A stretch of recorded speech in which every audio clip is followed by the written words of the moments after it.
ballot. There's no if and buts about it. That's the way it is. For some of you, you may say, well, that I'm an alarmist. I place too much emphasis on the Constitution. But here's why I do that. If the Constitution is followed, little harm an elected official can do, even if she or he is a bad elected official. That's number one. Number two, if the Constitution is not followed, there is a potential for great harm, even if the individual is a good elected official. So you see, we all should be concerned about the Constitution. Now you say, what can we do about that? How can we ensure that when we elect Jeremy here, that he will follow the Constitution? I'm going to give you 3 questions I asked Jeremy. Jeremy coming before you, he wants to run for office. You said, Jeremy, I have 3 questions I want to ask you. Number 1, if elected, will you introduce or support any legislation that usurps the Constitution? See what he says. The second question, if elected, will you work to repeal any existing legislation that usurps the Constitution? That's 2. And number 3, say, Jeremy, if elected, will you support the impeachment of anyone found guilty of usurping the Constitution? That's what you need to do.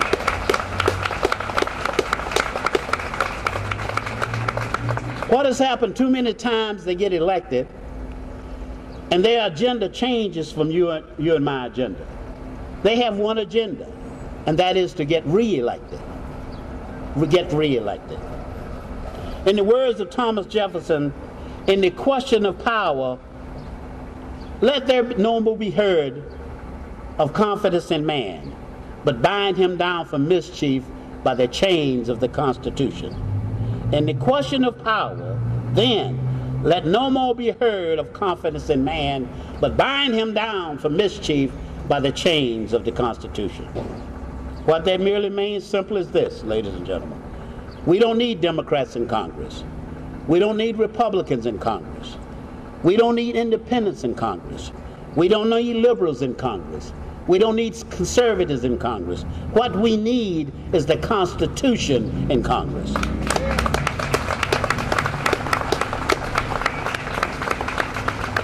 Contrary to what the federal government believes, we the people are responsible for this nation, not the government. We the people, we are responsible for this government. Why is it so important that I stand here and stress the Constitution to you?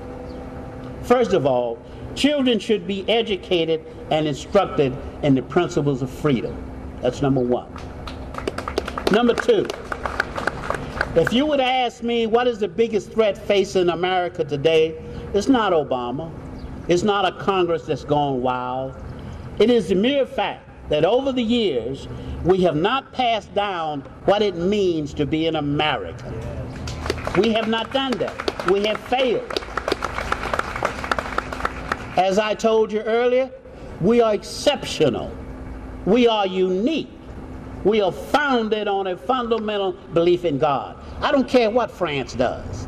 I don't care what England does. I don't care what Canada does. We are unique. America is different. And we have to understand, and we have to have pride in the fact that you are an American.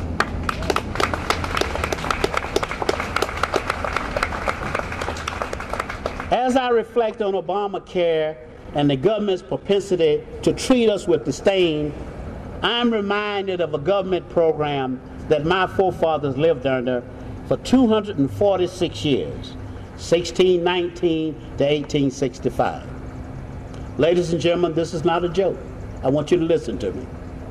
My forefathers lived under a program that provided free food, free housing, free medical care, free clothing, full employment. Everybody had a job, even from the time of birth. It could be said, ladies and gentlemen, that we had it made. We had everything but one thing: freedom. You understand what I'm telling you? Freedom. The bigger the government, the smaller the people. The bigger the government, the smaller the people. In closing, ladies and gentlemen, I want you to understand, contrary to what your president says, we are unique. We are exceptional. We are the United States of America. Thank you, God bless you, and God bless the United States of America. Welcome to Give Me Liberty TV. I'm here with Glenn Freeman, constitutional scholar and veteran. Glenn, thanks a lot. We appreciate it. Well, thank you very much for having me. It was a very inspirational speech, and your knowledge of the Constitution is way beyond mine. Oh, okay. and every time I hear you, I'm educated just a little bit more, and I want to thank you for that. That's great.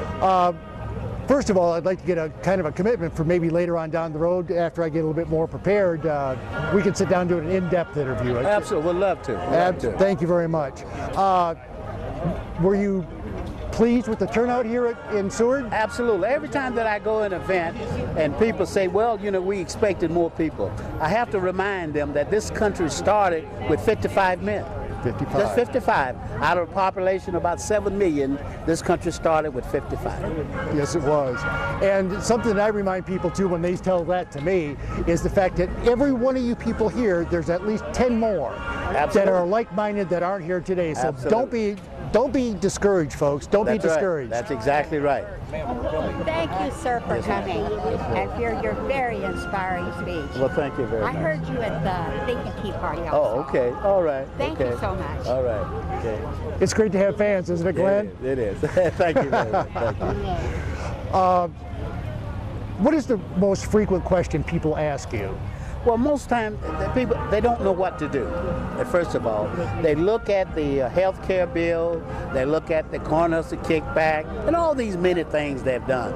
But what I tell them that I think the greatest threat to this country is that my generation, your generation, we didn't pass down what it means, what America means. We need to get the young people educated. We need to get them educated because contrary to what the president or anyone else says, America is unique. We are exceptional. We're exceptional because out of all the countries in the world now, we are the only country that was founded on a fundamental belief in God. No other country. And it gives us rights, life, liberty, and the pursuit of happiness. Didn't come from the states. Didn't come from man. From the States, didn't come from man, but your creator. No other government, no other country in the world has that. Another thing that you mentioned in your speech, Glenn, was the fact that some people, wrongly so in our opinion, thinks the Constitution is a living document. And I've had people argue that with me before. Absolutely. And what I tell them, well, if it is a living document, it's supposed to mean what it is today. Why the amendment process? That's exactly right. That's you absolutely correct. The Constitution is an enduring document. And if anyone has any question about that, all they have to do is go to Federalist Paper 78. And Alexander Hamilton explains what it means. And one of the other things that really gets me is that we've been taught, and I say that the government has framed the argument so, is that we live in a democracy. We do not live in a democracy. No. And see, these are all part of the things that get us where they frame the argument. And a good example of that is the health care bill.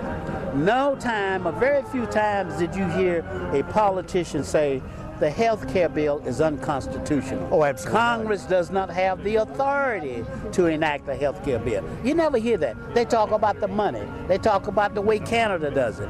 Don't care. Don't care. The health care bill is unconstitutional because Article 1, Section 8 of the Constitution lists 18 things that Congress, that you and I have given Congress authority to do.